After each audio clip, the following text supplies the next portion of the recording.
Good morning students. आज हम नगरीय भूगोल के अंतर्गत खंड सिद्धांत का अध्ययन करेंगे। इससे पूर्व हम इस कड़ी में नगरीय संरचना और संरचनात्मक विकास के सिद्धांतों में सकेंद्रीय पेटी सिद्धांत, जो कि बर्गेस ने प्रस्तुत किया था, उसके बारे में पढ़ चुके हैं।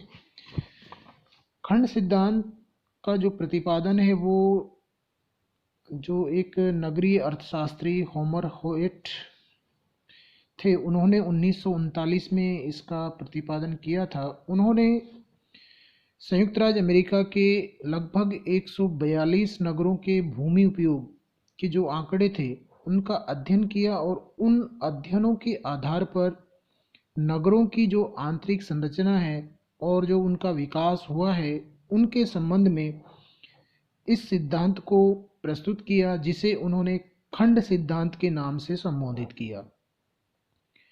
बर्गेस के सकेंद्रीय मॉडल के प्रमुख आलोचक मॉरिस डेवी ने भी लगभग इसी प्रकार के विचार प्रस्तुत किए थे।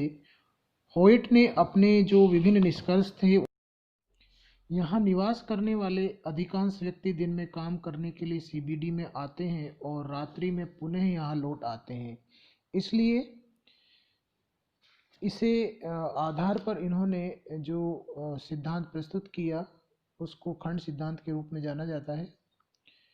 इस सिद्धांत में संपूर्ण नगर को एक वृत्त और केंद्र से विभिन्न दिशाओं में अरीय प्रतिरूप पर विकसित क्षेत्रों को खंड कहा गया है। अर्थात एक केंद्र है और उसके चारों ओर विभिन्न दिशाओं में, जिस तरह साइकिल के पहिए से विभिन्न दिशाओं में उसके ताने निकलते हैं, ठीक इसी प्रकार नगर का अलग अलग दिशाओं में, यानी कि नगर के चारों ओर विभिन्न दिशाओं में क्या होता है, अरीय रूप में विभिन्न खंडों में विकास होता है।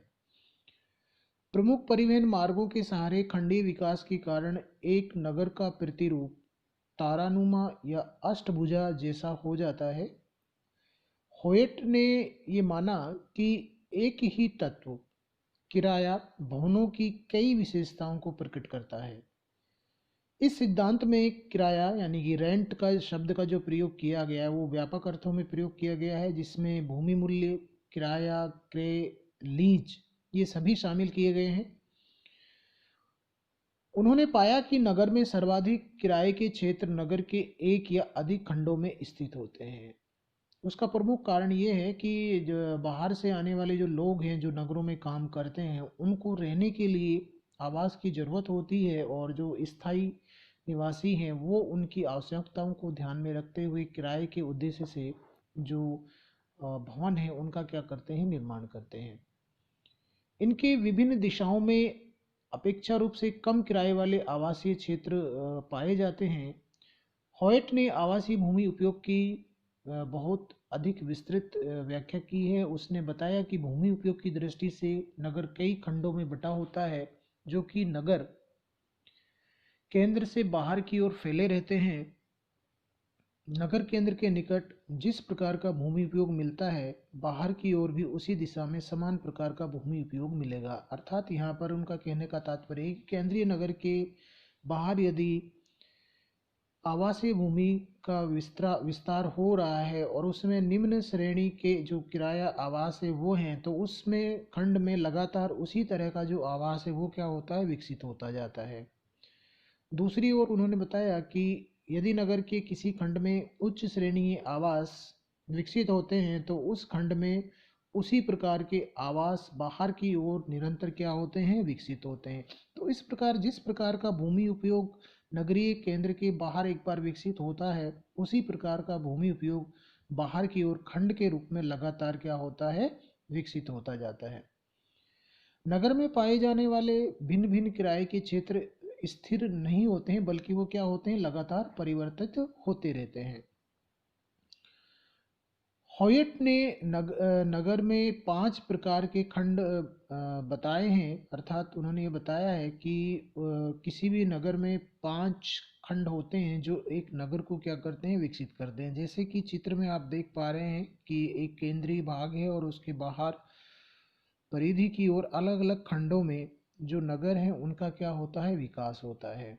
उन्होंने इन 5 खंडों को केंद्रीय व्यापारिक क्षेत्र यानी कि सीबीडी, थोक व्यापार व हल्का निर्माण क्षेत्र, निम्न श्रेणी आवासीय क्षेत्र, मध्यम श्रेणी आवासीय क्षेत्र और उच्च श्रेणी आवासीय क्षेत्र, इन 5 भागों में बांटकर अर्थात 5 खंडों में उन्होंने इनको विभाजित किया है और खंड सिद्धांत को समझाने का प्रयास किया है।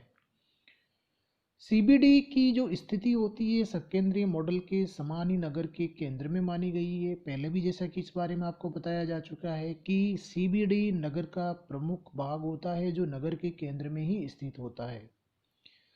थोक व्यापार व हल्का विनिर्माण उद्योग क्षेत्र सीबीडी की सीमा से प्रारंभ होता है और 2 विभिन्न खंडों में परिधि तक फैला हुआ दिखाई देता है। जैसा कि चित्र में भी आप देख पा रहे होंगे कि जो 2 नंबर का आपका खंड है वो दोनों दिशाओं में क्या है, विस्तृत है।